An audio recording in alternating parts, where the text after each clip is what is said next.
Hello, everyone, and welcome to the Journey of an Awakening Spirit. This is Kathleen Flanagan, your host, and we're streaming on the Bold Brave TV network.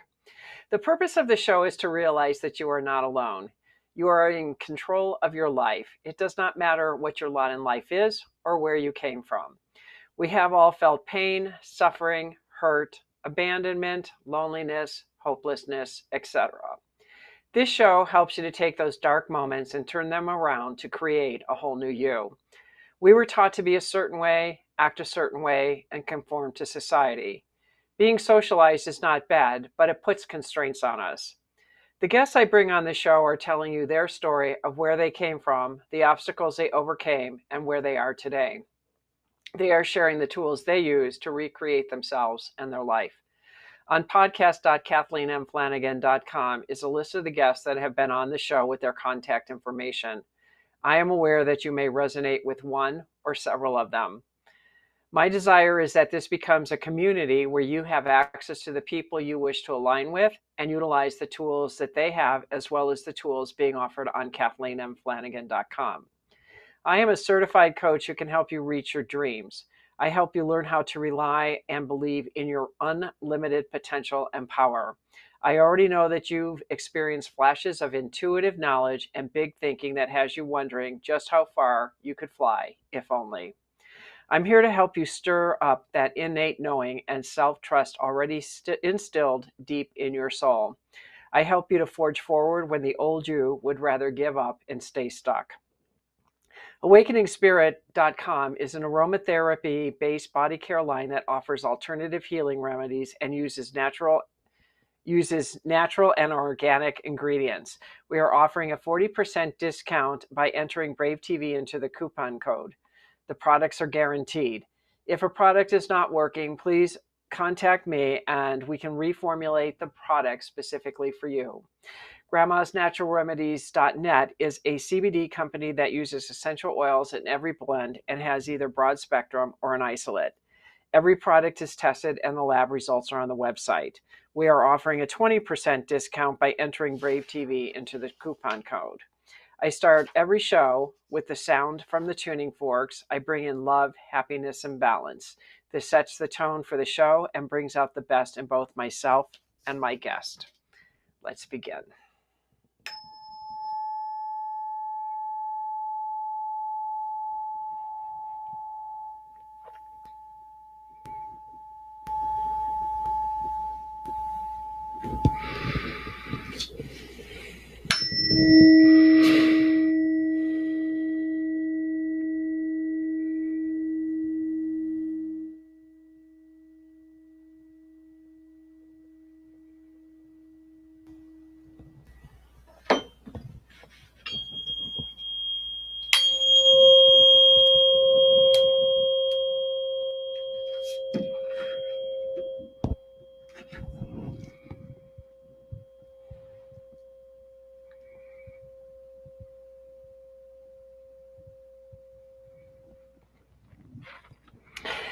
Catherine Duncan is an integrative spiritual consultant, former trauma and hospice chaplain, and first-time author of her new book, Everyday Awakening. In her book, as well as her private practice, she counsels people on what it means to be alive and how to awaken into their heart and soul. She has faced her own death twice and companioned hundreds of people as they died. The deep peace and sense of the other side she witnessed was profound and soul-shaping. We can still awaken, and it is a choice how we are choosing to live each day. Welcome, Catherine. Great to meet you, Kathleen. It's good to have you here, Catherine. It's been a while since our last conversation. I know that we talked about trying to get you on a little earlier, but life does what life does, and it was unable. So this is the perfect time for you to be here. Mm-hmm. So why don't you tell everybody a little bit about your journey of becoming an awakening spirit? My journey started, I would say, when I was 11 years old. I was suddenly gravely ill, and my parents took me to the hospital, and I was diagnosed with a very rare form of childhood cancer. I was so little, so they didn't tell me this, but my parents were told that I had 20% chance to live for 2 years. And I started going through very intensive treatments, chemotherapy, radiation, surgeries. This is back in the 70s, and they did have chaplains. They did have counselors. No one talked to me. I was just on an island, and not long into this really intensive experience, I just started this feeling like I was living on a tightrope between life and death. And I could just feel that, was I going to be here? Was I not? Was I going to live? Was I not? And that is when, out of nowhere, I started to pray. Faith had meant nothing to me. And I started to pray, could I live? Please let me live. Could I live to be 20 years old was my prayer. And when I prayed it, told no one, kept praying and praying. And not long after, this feeling of peace just like poured through my body, and then knowing that I was going to live and that I wasn't alone, and cracked me open as an 11-year-old, 12-year-old to here I am today. So. Wow. Wow. So what happened? What changed after all that started to occur? I mean, I know there were changes that started progressing when you felt that. There's had to be other things that went on, especially being a young adolescent at that time. Mm-hmm. So thankfully, I got through all the treatments. In fact, the year I was sick, this drug came over from Turkey, and my father, a businessman, he's been gone now for several years, he demanded they give me this treatment. This treatment was new. It could cause major heart problems. And I got this treatment. This treatment now is standard for what I went through. Now the survival rate for what I went through is like 80%. So I got through all the treatments. And as a teenager, I just was on all of a sudden this quest of like, why am I here? Why am I alive? And I just started reading as a teenager, Herman Hesse, Who is Man, Existentialism and Human Emotions, all these books, these really intense life philosophical books, and was just really passionate about studying this. I wasn't ready to look at what I'd lived through. I went through high school, I went through college, and then I started out in the corporate world because my entire family is corporate, in the corporate field. And that led me to the second experience I had of having a near-death experience, whitewater rafting on a Time Inc. I was working for Time Magazine on a Time Inc. corporate trip. And that was a major turning point of like, I'm done with the corporate world. I need to really listen. Where am I being called? So I've had a few really big experiences in my life that have shaped who I am to this day. So elaborate on that a little bit more. So the near-death experience, I was on a Time Inc. corporate trip in Costa Rica, and we were whitewater rafting. In fact, there was a mandate, no whitewater rafting, because the year prior, some Time Inc. people had died whitewater rafting, and we were in these treacherous waters, level 3, level 4 because of rains. I was on the end of our boat. Our boat, if you can believe it, the head of our boat was part of this Olympic team. Crazy. I mean, instead of going around the rapids, he was going straight down the middle. And next thing you know, I had life vest, helmet, everything. I was thrown off the boat and I was deep underwater. And all of a sudden, I'm like, this is it. I'm going to die. This is it. And images of my kids, my young kids came to me, images of me as a child in a hospital. And then all of a sudden, it was pitch black. This white light came around my body. And this voice, crystal clear, said, living or dying is fine. And there was this peace again, this peace through my being. And this time I didn't know if I was going to live or not, but I let go. And I came out from underneath this rapid. They pulled me on a boat. And I was in shock. I couldn't talk. We had to finish getting down the rapids to get off this remote river. Got down, got off the boat. A day later, Didn't tell anyone my experience. A day later, I'm in a taxi after flying home in Minneapolis, coming to my home. And I happened to call my mother, very more religious, never shared a dream in her life, never has since. And in that taxi ride, she said, I hadn't even told her what had happened. She's like, Catherine, I dreamed that I slipped into a river and I almost drowned. And then I woke up. It was just like the day Wow. that happened. And it gave me the courage of like, this isn't it. I don't want to do this. This isn't who I am. I literally within a few weeks gave my notice, even though had a really successful career with Time Magazine. I gave my notice. I need to listen. Where am I being called? So how old were you when all this was happening? So this was when I was 36. I was in my Okay. 30s. Okay. And And I'd so been with what, my 10 years. Yeah. okay. And so when you made that decision to leave, what started to unfold for you during that period of time?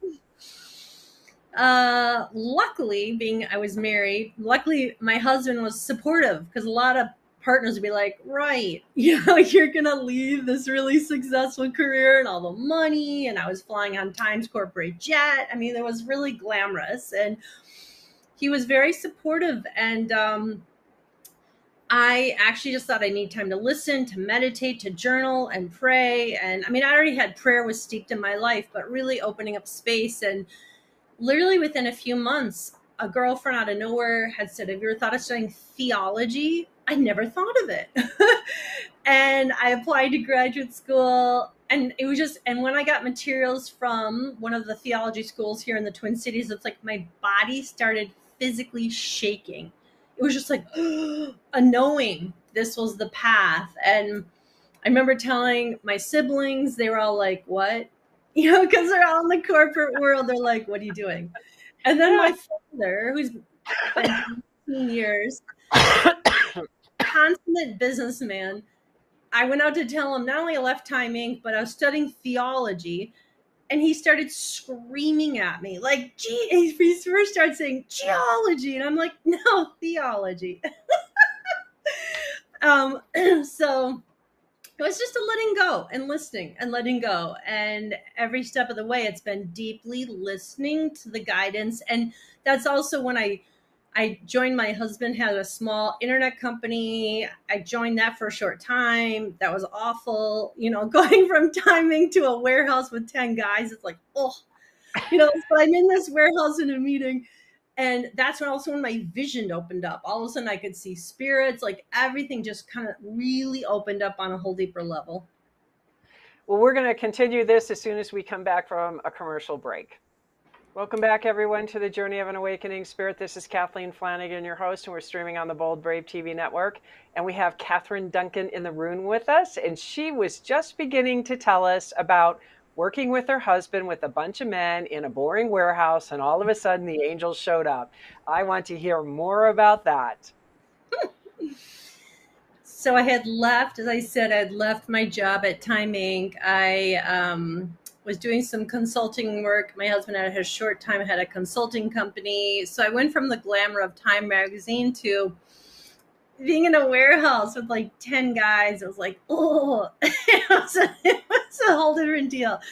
And I remember being in a meeting with like 4 guys talking about a consulting project and a client and sitting there, and all of a sudden the whole room filled up with sets of eyes moving around.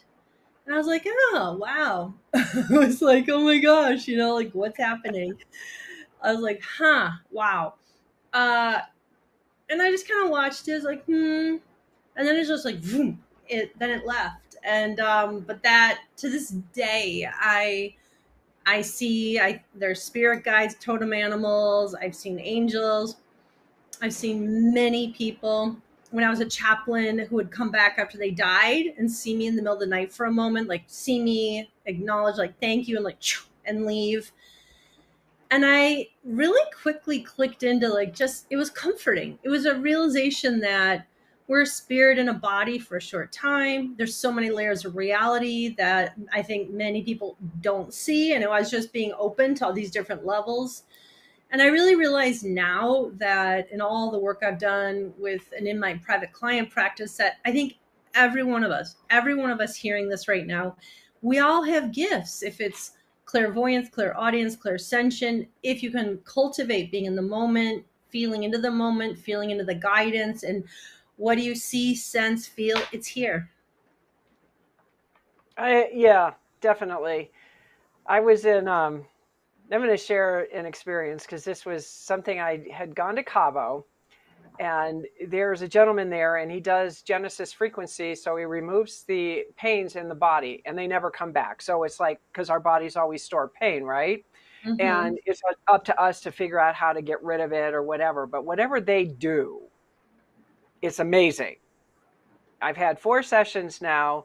And the first time I got on the table, this time, I said, I'm laying there. I'm like, wow, my lower back's killing me, and I have no idea why. It wasn't there until I laid on the table, but it wasn't painful enough to address. And then all of a sudden, my shoulder right here, I had like this big knot, and it was past traumas. And he said, well, this is very recent, because I had to ask him what it was, because it was so painful. I wanted to cut my arm off because it was in so much pain, and it was going numb from whatever this was. So he said it's because of betrayal and not trusting people because they hurt you and all this. And one is very recent, which I knew what it was. And he said the other was 4 to 5. And, so then it was like I had this, like when you have a massage and they take the knots out, but your muscles still hurt for days. It was like that. And I thought, well, that's interesting. And he says, yeah, because it's like you're moving in this new direction with spirit. And Mm-hmm. as you're moving forward, it was like your right arm wanted to come with you and it couldn't because there was this big block because it was moving out, but it got stuck right here. So I thought, well, that's interesting. So the next night I go back on and I said, Brian, my lower back is really killing me. I don't know what's going on with it. It's like, I'm not worried about money or anything, but it's like something's really bothering me. So I get on the table and I'm in this phenomenal pain. And he does whatever he does to start the energy to move, to release. And then I see I'm holding parts of my back to try to put energy in it. And then I see the angels come in. And I'm like, oh, this must be really big for the angels to be here. Because these weren't the small guys, these are the big guys. And they're sitting there and they're doing this. I'm like, Brian's fully capable of moving this. So this must be pretty intense. It was intense. It became very, Mm-hmm. very intense. So when I rolled over, I had done work for the earth of releasing women issues like stillborn pregnancies, abortions, mutilation, all the things that women do to themselves, rape, all that. And I healed that from the planet in 2009. And I let out this guttural wail because of the pain that the earth was in, holding all of what we women have done to ourselves. Mm-hmm. So this came back. And I felt like I was almost pregnant when I touched my stomach. Like, what is going on with my stomach? It felt so different. He says, "Do you know what this is?" Brian asked, and I said, "Yes, I do."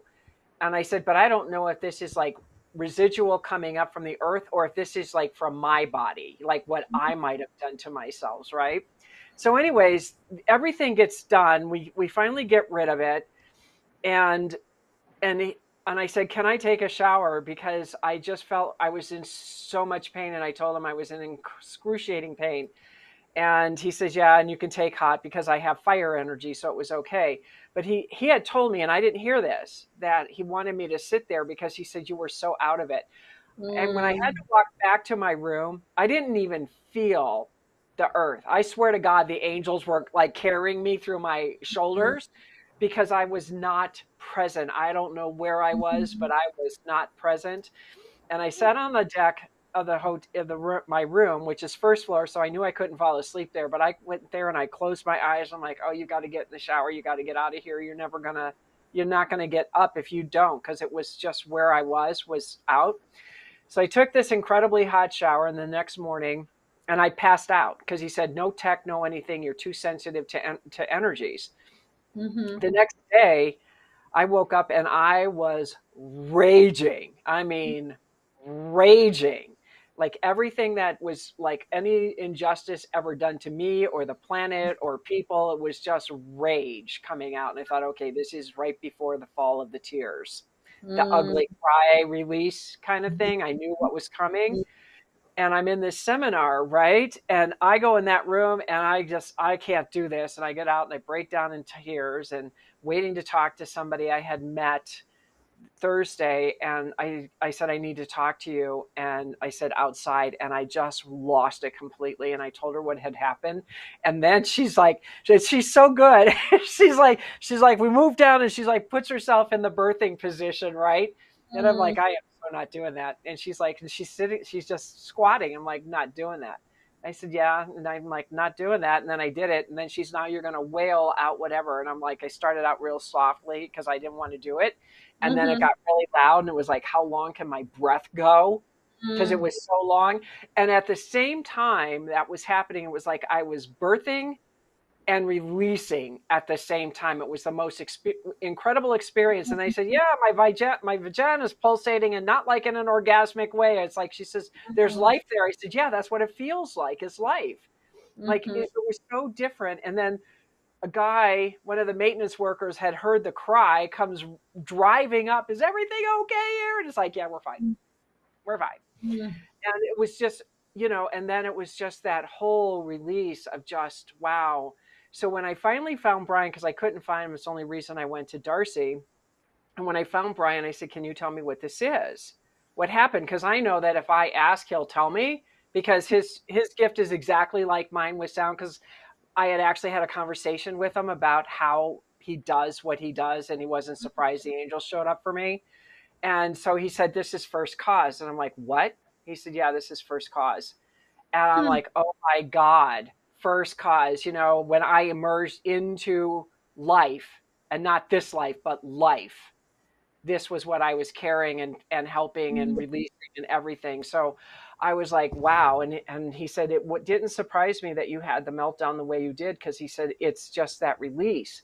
And Mm-hmm. so just being in that energy and just allowing this energy to like flow out and allow Mm-hmm. like new energy to come in.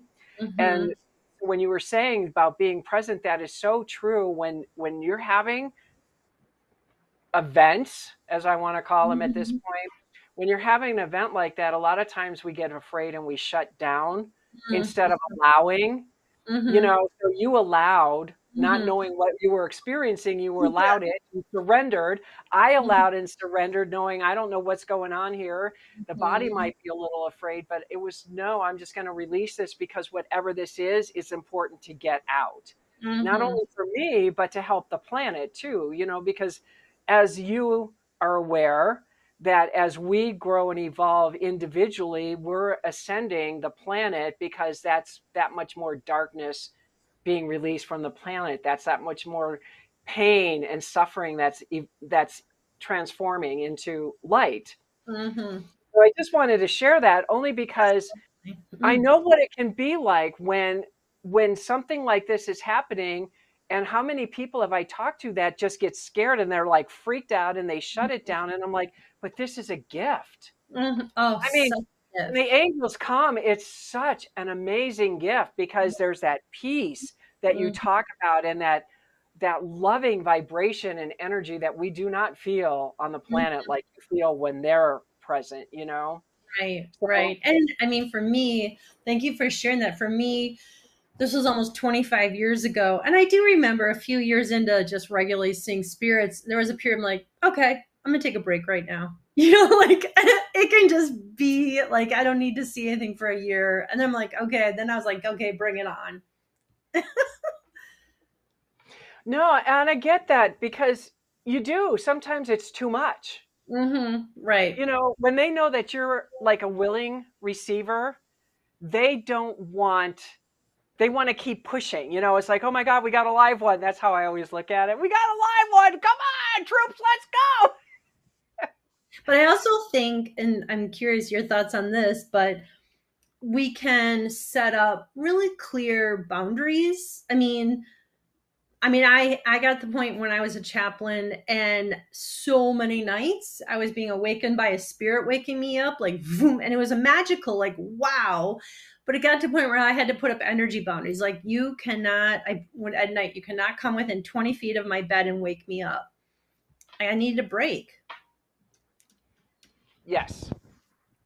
Yeah, I had to do that too. I mean, because there are things that some of the work that they had me do early on when I was very not necessarily new, but in the process of doing more waking up and going a little bit deeper into this world. Mm-hmm. I got to a point where, because they said one of my missions was the people that were at their last chance of making that evolutionary change, either they stay in the dark and evil or they transform to the light. They were bringing those people to me. Mm-hmm. And it was hard. It was hard because you think you're a crazy person because they're so crazy and they're dark and evil and they know how to make you think you're crazy, and they were very successful. And I remember the last time it happened, I said, I'm done. You find somebody else, because I feel bad because I can't reach them, and it's their choice. It's their free will. Right. But, Yeah. but I had to put a boundary up Mm-hmm. to just say, no, this is too hard for me. This is too painful. I will help people, but we have to Right. find something different, because last causes, they all keep choosing the dark. Yeah. I, Yeah. what Oh do you my, do? You know what I mean? Oh, yeah, totally. let me continue to feel like a failure. I even this last year launching my new book, Everyday Awakening. It will be a year out this week, which is so exciting. It's been going really Yay. fantastic, and I've podcasts and TV interviews and just a lot of exciting things promoting my book. But I've also energetically, probably not surprising, with my energy field getting bigger and broader and consciously expanding it, Yes. energy coming at me in the night. I mean, like being tested, like, coming at me to the point where I'm like, oh, this is not okay. And learning another energy technique is, and I hadn't worked with this before, but in this last year, consciously when I go to bed, setting up a grid around my house, and then a grid around my bedroom, and even a grid around me and my husband, but just like you can't come, dialing that in, and it's like, and I'm good. But if I forget, sometimes it just this energy, and it's not, I won't even characterize it as dark or dark spirits, but just, kind of testing me, like, okay, let's see how she works with this energy. Right. And I have a quadrahedron set up in my house, and I have these massive crystals underneath my bed set up in a triangle. Mm-hmm. So I'm not that, I mean, I can handle those energies, but sometimes, like the last 2 weeks, it's like, oh, 2 o'clock in the morning, I'll sleep when I'm dead. Okay, got it. And I'm energized. Because there's so much energy coming, and it's Mm-hmm. positive energy, but it's like, can I just like maybe sleep a little longer than 2 a.m. in the morning? Can we like dial this back just a little? Used to be 3, now it's 2. And eventually they do subside. It does subside, but it was like for 2 weeks. It's like, well, welcome to my world. You're waking up at 2 a.m. Welcome to my world, and I'm being downloaded with messages to give to people. So of course, I'm going to do it because I said I'm here to serve. And when you say that, then oh, good. Let's see how well she's going to serve. And then, of course, when you do that, they keep giving you more and more and more. Right, So it's just like, okay, we got to figure out a different way of doing this, right? right, right. There's The got to message be a is, balance somehow of doing this. be careful what you pray for. Exactly, exactly. I know when people say, well, what else can go wrong? I said, you don't ever want to say that, because spirit will let you know what else can go wrong. Uh, I stopped saying that a long time ago, because every time I said what else could go wrong, something else went wrong. yeah. I So yeah. remember being a child leaving the hospital thinking I will never step foot in a hospital ever again when I was done. And then I was like, okay, wherever you want me. And then it was chaplaincy. I'm like, are you kidding me? And then it was like I got into all the major hospital systems, and then I kept getting, it was the University of Minnesota where I was a patient. I'm like, and I already done so much of my own inner work, but it was like another layer of healing. It was like, I wow, know. be careful what you pray for. Well, sometimes it's beyond the onion. That's what I think. I think when we start going deeper and deeper, we're doing, previous lifetimes. I mean, really digging Mhm. deep, because that's what this energy that we're in is about, is the deep core energy, Sure, healing. ancestral energy, past Yeah. life. I mean, I believe all of that. Yeah, because because it's too much. And Mhm. when I found out that I'm also helping the earth, that's part of the mission that I came down, is to help her transcend and Mm. help her healing. Mhm. And people don't know how much she hurts. I mean, she really hurts. Mm. And to feel just a tad of what that is and how long she's been holding that energy, and to Mm. finally release, because it's like she wants to transcend with us. I mean, she's a living, viable being. Mhm. She's not this rock out in the universe like people want to think she is. Because Mhm. when you think about like all the natural disasters and how little loss of life happened during those periods of time, Mhm. you know what I mean? I mean, Mhm. millions of people should have been dead, and 100, yeah, that's a lot, but it's not a lot when you think of how many more could have died with some of these major disasters 10, 20, 30 years ago, because they were massive. Mhm. So I get when that you're doing this, and I commend you for the work that you do and that you listen, because it's not an easy path. I mean, people think it's glorious and it could be, and it's not necessarily that at all, because we're doing so much deeper healing to help people that we come in contact with, and then Mhm. to help people to transition in death, and Mhm. you're dealing with grieving families. That's hard work. That's Mhm. hard work. Yeah, it's a calling. And I mean, I did it for years and now I have a private practice. I just had this nudging like I'm ready to work with people that wanting more, feeling more, coming into their soul now, not Yeah. just when they're about to leave the earth. Right. No, and that makes sense, because our earth is shifting. I mean, we've got some big changes on this planet coming in November. Supposedly the doorway of the 1111 is closing, and Mhm. the separation's starting. It's Mhm. coming. I mean, the powers to be gave us what, 12 more years, because it was supposed to be done in 2011, and 12 more years, 32 years we've been helping this planet get more people on board of growing and waking up. Mhm. And now it's time for that. It's here, and I feel that presence, that those that are called to serve, they're stepping up. People are stepping up more and more all the time. Yep. Thank God. Thank Mhm. God. I agree. I just want the world to be a happy, loving place. I mean, this is part of what it should be. It's not supposed to be all about pain, suffering, greed, murder, hate, prejudice. I mean, yeah, those are human conditions, but we're still the same. If you ever talk to other people, as you well have, when you Mhm. talk to other cultures, other races, other people, you find out that they want the same exact thing as you do. They just have a different color skin and they live in a different part of the world.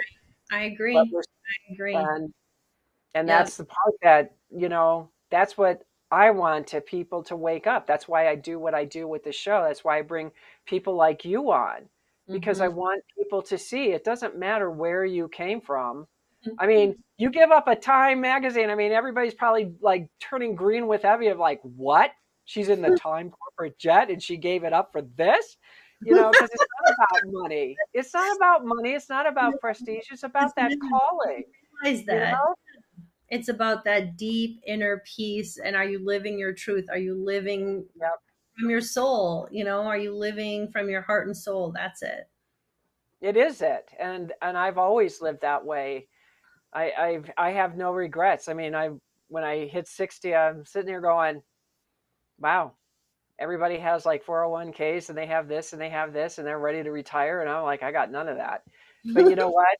I lived a life of being fearless. I mean, I had a lot of fear, but I jumped off the skinny branches all the time and discovered I had nothing to fear but fear itself. That was my motto in life. Mhm. And it, to me, I couldn't have picked a better life for myself. And I think that's true empowerment, when you can look at the tragedies in your life and you can look at all the hardship and everything else that happened. And when you come to that point of saying, I created this life and no one else did this but me, and I Mhm. did the best job, because of where I sit today was Mhm. well worth everything I went through. Absolutely. No, I mean, that's how I feel completely. It's like, wow. Yeah, Yeah. that's true empowerment. And people Yeah. don't know what that word Yeah. means, but that's empowerment. And You living know, up. Yeah. But it also takes, just so I know from my work and my private practice, it takes strength and courage to yep, go inward and do self-reflection and do the healing to find out, who am I and where am I called and how can I live from my inside out, from living from my soul. And sometimes it's hard work, and it's a choice we're it all is a making. choice. We're choosing to open and grow and feel vibrantly alive, or we're living on autopilot. Life's living us. Well, when I discovered about the doorway closing, and Solara is who did the opening of the doorway of the 1111, started in 1992, and she's putting back up the very first gates. And I remember all this because I was part of all of this back then. Mhm. And she said when I was a little kid, she knew this was going to be her last lifetime, as I knew this was my last lifetime. And she walked around with her suitcase in her hand like I did. And then she realized you have to go in to go up, to go home. Mhm. And I realized that too, that I had to unpack my suitcase. I had to come into the earth. I had to come in and really dive deep. I mean, I did a lot of hard work, but I wasn't into the painful hard work yet. And Mhm. when I went into that painful, hard, dark work is when I went, okay, this is how I'm going home. It doesn't Mhm. matter. I'm home now. Even if I'm not home, Right. home, Right. I'm home, because I'm living in my place of empowerment. I'm living Yep. from my true self. Right. I have boundaries. I have a mouth. I say no Mhm. instead of everybody wants to like me. I want people to like me. It's like, I don't care if you don't like me. I like myself. And that is all that Yeah. matters anymore. Yeah. That's the empowerment of coming from that place. And, Mhm. and if something's wrong in my life, well, guess who created that? It's me, and I can fix it. And Mhm. just taking 100% total responsibility for what's up Mhm. here, what's in here, and what Yep. my life is like. Yep. Yep. And here's a little tidbit along with what you're just sharing. I want to just offer, and that is, I remember in my 20s, when I was in my 20s, I was like, this is it. This is my last lifetime. Bring it on. Like, I'm not coming Yep. back. I remember thinking this and like really intently, bring it on, man. This is it. And 8 years ago, and I write about this in my book, Everyday Awakening, I had had my two facing my death, two experiences. And then my husband, out of nowhere, almost, he flatlined. He died. He almost died. He came back. I know. We were just like, can't make this stuff up. And he was in the hospital for 10 days in the ICU, diagnosed. Thank God he survived, diagnosed with extremely rare heart condition, and he's doing well today. But it was like horrific experience watching your husband go through trauma and flatline in front of you and all that. And then, he's doing well. Hopefully he can live a long life. But that was a lot to witness, to walk through. And then I remember I took a little time off work. I was a hospice chaplain then. And then within a week or two later, like, okay, I'm going back to work. And I'm driving to go see a patient who's dying, which is common. And I had to pull the car over, like, oh, like I'm not ready yet. So I took like another week off. And then it came to me that like the memory, I pulled the car over as I was seeing patients, the memory of like, bring it on, I'm not coming back. And then in that moment, I'm like, you know what? If you want me to come back another lifetime, I'm okay. It's all good. Like, I didn't like throw out that hardcore, because I'm like, you know what? It's okay. I can come back. It's like I've experienced and seen a lot, and I'm not 60 yet, and I've experienced a lot. Like, I'm 100 of what I've witnessed. I So, know. Oh, believe me. I, some, I yeah, know. And they say I just, when I was a little kid, I said, I'm going to live to 100. And you thought, oh, that's kind of a cool number. You don't think it's old. And now, I'm at this age, I'm like, okay, I got this many years to go. And I'm like, and that'll be here by tomorrow. You know what I mean? Because how fast life right. moves. I know. I Yep. mean, I'm just blown away when I turned 60. It's like, how did I get here? I was Yeah. like just I was like just 20 Yeah. yesterday. Yeah. What Yeah. happened? What happened? But there was so much life happening within those. But Yep. but when people say life just happens like that, it's really true. Oh, It's a I blink agree. of an eye. I agree. And I think tuning into what feels right for everyone listening. What is it? Do you want to like this be your lifetime, or do you want to, whatever, it's all good. Well, I want to get rid of as much as I can get rid of in this lifetime. And Hmm. that's kind of Hmm. how I look at it, is whatever it's going to take to get rid of anything. Because if I come back, I don't want to come back with like all this garbage that I decided not to deal with, right? I And I totally. remember yeah. And my mom, I remember her telling me one time she saw a picture of her dad and he was laughing, and she had never seen him laugh because he was a wife beater. Okay. So she came from abuse that way. And when she said that, she said everything in her being changed because she had never seen her dad laugh. And Mm-hmm. she was like, he's human. Like something shifted. And she said, why did I have to wait to what, 65, 70 years old, whatever it was, whatever her age was? And I said, but mom, look at it this way. You healed it and you don't have to relive it Mm-hmm. because you forgave him in that moment to see he was human. And Yep. that's all you have to do. It doesn't matter if it took you a lifetime to get there, you Right. got there. And Yep. that's what people have to look at too, and remember that it doesn't matter how long it takes to learn a lesson, you have Mm-hmm. to learn it because we do have overriding lessons. I Mm-hmm. mean, we have a lifetime to learn. Like, who am I? I didn't know who I was. I had no clue who I was. I Yeah. spent half my life going, I don't know who I am. That's why I can't speak. That's why I had no opinions. Uh-huh. Because, but then when I found on an astrological level that I have, what is it, Scorpio in the first, no, Scorpio's in the first house, I think it is. And Mm-hmm. that's that when I die, I will Mm-hmm. know who I am and I will never have to learn this lesson again because I will know who I truly am by the time I'm dead. And I already know who I am. And Mm-hmm. every time, and as I grow and evolve, I see more and more and more of the bigness of who I am. That's Because you start out and you get bigger, your higher self can come in, your higher self. And then that starts evolving where that expansion and mm-hmm. sounds like you're having it, especially when you had to when you're living your husband's near death experience. It's like, oh my God, if that wasn't a full circle of what everybody what they went through around you, and now you got to see what it's like to be on the other side, but you also had an awareness that they don't because you know what's on the other side, but it's still that human heart issue. Yep. Yep. Yep. And I think the reason we're here on this earth is to learn to love. It's, can you love? Of course, forgiving, loving. I think what we bring with us when we die is our ability to love. Yep. And and grief, I know grief sucks. I don't like it. But you know what? It helps to break your heart open for more to receive. And somebody told me that when my mother died, because that was probably the first major grief I ever experienced was my mother's death, and it was a Mm, very painful experience. And but they, somebody said, but your heart broke open, so mm, you have more capacity to love because of it. You have more compassion, more understanding, mm-hmm. Yep. because this is an experience that most people don't even know Mm-hmm. and how Mm-hmm. to handle, right? So Mm-hmm. now so like when you sat there with people that were in grieving and you sat there and held space for them and you Mm-hmm. felt uncomfortable, but you just sat there with them and that's all they needed.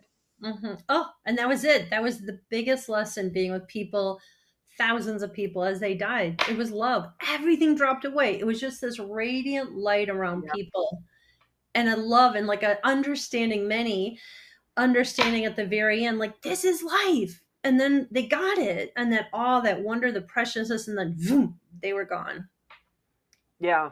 It is. I mean, it's amazing as painful as grief is because I watched my mother die. And as Mhm. she stopped breathing, we all in the room stopped breathing with her. And then when she took a gulp of air, we all did the same. And none of us knew we were in rhythm with my mother in helping her transition. Mhm. And it was so sombering. I mean, Mhm. when it was finally called, it was sombering. It's like, what do you do? And we Mhm. just stood there, not knowing what to do at that moment. And then it's like, well, we have to like pick up her stuff and take her stuff off, her jewelry off her body, and it Mhm. just felt so weird. And nobody would do it, so I did it. Mhm. I took all her jewelry off her body, and And it then was. feel her spirit above her? Because like with family members, with people, I could like feel like boom, there they went, and then they were hovering above their body. I think my mother was there. I think there was very much a lot of that happening at that moment because I was very sensitive to what was going on. Mm-hmm. And everybody was starting to get very erratic in the room because they didn't know how to handle the emotion. And Mm-hmm. I was just being with the emotion. So I'm like, you know what? Nobody's talking to me. Nobody cares about me. And it's true. I have nothing to do with my family anymore. Mm-hmm. And I walked out of the room and I had all, and I'm sitting here waiting for them to take her jewelry, right? Because why should I have it? Mm-hmm. And they weren't doing anything. So I'm like, okay. So I walked out of the room. My sister comes after me and she says, Kath, there's a ring that mom gave to her daughter. Okay. And so I opened my hand expecting her to take all the jewelry. Mm-hmm. And she only took the ring. Mm-hmm. And I thought, wow, this is interesting because I Mm-hmm. really expected that. Of course, I got a flack about how I took all the valuable stuff from my mother. I'm like, yeah, whatever. Mm-hmm. Yeah. So, but the whole point was is that some of that jewelry belonged to in the will belonged to somebody else, and they were trying, family members were trying to take it, and it was like, no, it doesn't belong to you. The will says this, Mm-hmm. and I'm going to uphold my mother's will. That was the one thing she asked me to do was to make sure that her will was followed because my siblings weren't going to do that. Mm-hmm. And I helped my mother to transition, and that was the job that I came down to do was help that woman transition. Yep. As Mm-hmm. hard and painful as it was, it's what I did. And it was just a beautiful thing, so to do that, to be in a room with people and hold the space of love for them while they're grieving and loving that person to go to the other world it's a beautiful gift. So sacred. It Mm-hmm. is a sacred gift. I mean, death is, when people talk about the death experience now being in the room when somebody dies, it's like, know that, been there, done that. And, you know where they are. You just know. Yeah. And, and it's, you just feel honored when they share that with you too, because that's not something people share very much. Yep. And it's a different way to celebrate life, in my opinion. Oh, I agree. It's so sacred, so holy, and death is not an end. I mean, I witnessed so many people feeling like, zoom, there they went, and then seeing things, and death is not an end. Yeah, no, it's true. So, Catherine, how can people get a hold of you? Because we're coming to the end of the show. Oh, this was so fun. Let's see. So I have a book out called Everyday Awakening. You can find it Amazon, Barnes and Noble, all over, and it's about what does it mean to be alive right now. And you can go to my website, everydayawakening.com. And then I'm all over social media, Catherine with the C, Catherine Duncan, on Instagram, Catherine Duncan MABCC, and on TikTok, and on LinkedIn, and Facebook. Yeah, so So, what would be one piece of advice that you would give our listeners to become a better person or to help them achieve their dream? I would ask everyone who's listening right now, how are you choosing to live? And are you living where head up? Are you living in your mind where your thinking mind is just running you, causing suffering? That's where all the suffering, so much of it exists. Or are you choosing to open and to grow and coming into just this moment? That's where that peace, that ease, that preciousness, that awe, the wonderment, there it is. And it's a choice everyone's making, we're all making all day, every day, to grow and live from our heart and soul or not. And just how are you choosing to live? And it's a choice, it's a practice every day, it's a consciousness. It's You can open into that if you choose. Well, I want to thank you so much for being here, Catherine. It was a very fast hour.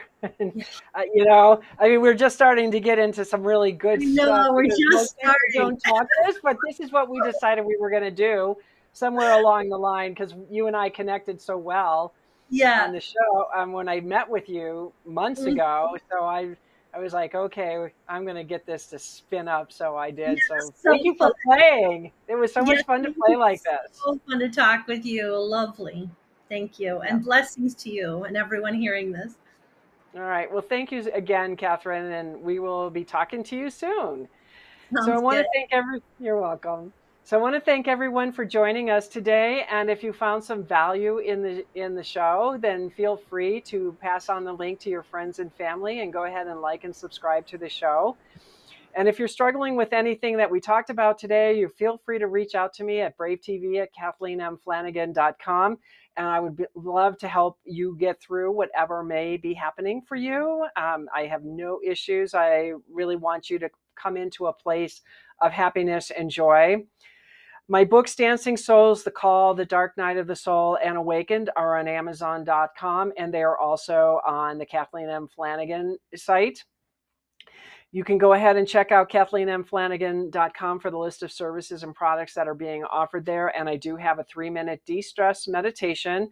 And all you have to do is just download it. And it's a great way to come back into balance. It's sound, it's 3 minutes, and it just will alter how you're feeling in your life. Be sure to visit awakeningspirit.com for the 40% discount by entering bravetv into the coupon codes, and the prices will adjust automatically. And grandmasnaturalremedies.net is a 20% discount by entering bravetv into the coupon code. And that concludes our show for today. And I will see you all next week, Tuesday at 4 p.m. Eastern Standard Time. And from my heart to yours, I hope you all have a fabulous week.